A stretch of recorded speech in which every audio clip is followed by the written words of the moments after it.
వచ్చిందంటే ఒకసారి కొట్టుకోపోతుంది అన్ని విధాల వర్షాలు వచ్చినే ఉన్నాయి. ఏ బాధపడుతుంది అన్నానికి వీళ్ళకి ఎలాంటి లోటు లేకుండా చేస్తాను.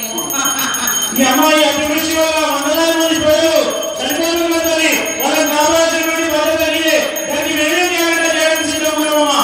మీరు చెప్పండి, మీరు ఆనాది చేసే సిద్ధమన్నామమ్మా. నాకు 5 వారాలు సాగలు పెట్టాలని, నాకు డ్రాయి పూజ చేసుకోవాలని, పసుపు పెట్టాలి, ప్రసాదంగా నాకు నైవేద్యం పెట్టి, నాకు ప్రసాదమైన సాగ పెట్టి 5వ వారం రోజు నాకు వీళ్ళు గొడవ చేసి మా గొడవ పెట్టింది నన్ను సాధన పాడవాడ. ఎందుకంటే రాబోయే కాలంలో చాలా విషయాలు ఉన్నాయి, అనారోగ్యాల పాలవుతారు. దానికి సరైన సాగ పెట్టిందంటే మీ ఇల్లు తిరిగి మీ ఇంటి నుంచి వచ్చే వరాలని అన్నింటినీ పాలతోట రావాల. ఈ దేవాలయాన్ని అభివృద్ధి చేస్తున్న బాధ్యత లేదని నాకు ఏ నియమంగా చెప్తాను. ఇంత చిన్నగా ఉన్నందుకే నేను ఇంత పెద్దగా ఆడవారిగా చేసుకుంటున్నా కదా.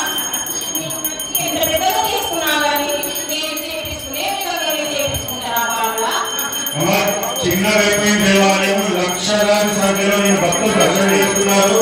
ఖచ్చితంగా ఈ సంవత్సరం అమ్మవారి దేవాలయం కట్టాలా, మీరు ముందుండి నడిపియాలా, మీరు ఒక ఆహ్వానం ఇవ్వండి. మేమందరం సిద్ధంగా ఉన్నాం. మీరు ముందుండి ఏం ఆటంకాలు లేకుండా ఈ దేవాలయం కట్టడానికి మీ ఘటస్తంభానికి మీరు ముందుండి నడిపించాలి. ఇప్పుడైనా ఇలాంటి ఆటంకం లేదు.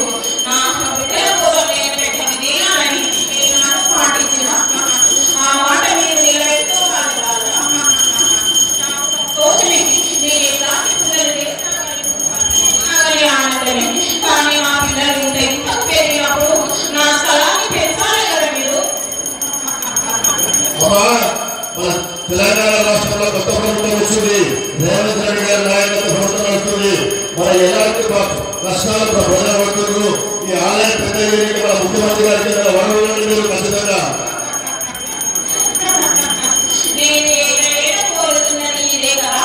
నా ఇంత పెద్ద పండుగ నా ఇంటిల్లాలు నా కుటుంబం పట్టాలని నా గుడి పెద్దగా చేయమని ఆలోచనతో చెబుతున్నా. ఎందుకంటే నా పిల్లలు నా భక్తులు ఇంకా పెరుగుతారు రావాట. ఇంకా నేను పెద్దగా చేయించుకుంటా అని నా ఆశ మీకున్నది. ఆడపడులందరినీ రక్షించాలంటే ఏ ఆడపడుల ఏ రకమైనటువంటి పేరు చేయాలని వాళ్ళకి మీరు మార్గదర్శకం చేయవలసిన కోరుతున్నది. ఆడపిల్లలు పసుపు కుంకుమలతోటి అందంగా ఉన్నంత కాలం ఈ దేశము సురక్షంగా ఉంటుంది రావాల. వాళ్ళని ఎంత నొప్పిస్తే నాకంతా నొప్పించినట్టే. అమ్మ పిల్ల పాపల్ని మమ్మలను మన ఆరోగ్యాలని అన్ని చక్కగా చూసే బాధ్యత మీరే తల్లి. మిమ్మల్ని నమ్ముకొనే ఈ రాజధాని ప్రాంతం అంతా కార్యకర్తలంతా బతుకుతున్నాం. ఈ రాష్ట్రం అంతా మిమ్మల్ని నమ్ముకొని బతుకుతున్నాం. మీరు చక్కగా మమ్మల్ని చూసి అన్ని మాకు ఆరోగ్యాలు అన్ని కూడా మాకు మంచిగా చూసే విధంగా మీరు ఆశీర్వాదాలు ఇవ్వాలమ్మా. నేను కాపాడుకుంటూ వస్తున్నా.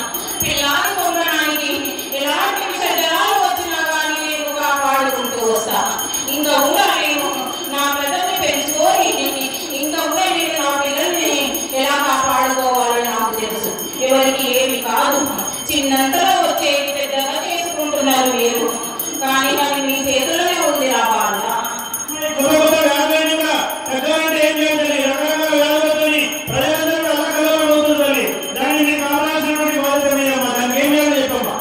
ఆ వ్యాధులను మీరే కొని పెట్టుకుంటున్నారు, మొత్తం వారు విషం చేసుకుంటున్నారు, చేసుకొని లేనిపోని రోగాలు పెట్టుకొని ప్రాణాలు గుర్తు వేసుకుంటున్నారు కదా బాల.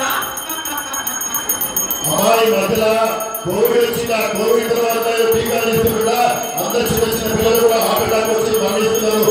దానికి పరిష్కారం చెప్పండి అమ్మాయి కదా. అది వచ్చింది పోయింది, దాని తర్వాత ఎన్నో వచ్చాయి. అయినా నేను పాలగోరుతూనే ఉన్నాను, ఇంకా వచ్చేవి ఉన్నాయి. అయినా నేను వెంబడి ఉండి తరుగుతూనే ఉంటాను రాబాలుగా. మీరు ఎలాంటి చింతించకండి, నేను ఉన్నంతకాలం నా పిల్లలను ఎలాంటి రోగాలు లేకుండా కాపాడుకుంటూ వస్తాను. నన్ను ఇలాగే పూజించిన వారికి నేను నిర్ణయిస్తాను, ఇంటి నుండి నడిపిస్తాను, ఆనందంగా ఉంచుతాను. ఏ బాధ వచ్చినా నన్ను తలుసుకున్నా వాళ్ళ కొడుకు నేను నడిపిస్తా వాళ్ళ. గుడి కమిటీకి మాత్రం ఖచ్చితంగా మీరు ముందుండి నడిపేయాలమ్మా. ఈ సంవత్సరం అయితే ఖచ్చితంగా చతుర్థం చేయాలి. మీరు ముందుండి మాకు ధైర్యం ఇచ్చి, మాకు శక్తినిచ్చి, మాకు అన్ని విధాలు ఇచ్చి మీరు ఈ సంవత్సరం గుడి కమిటీకి మా ముందుండి నడిపేయాలి.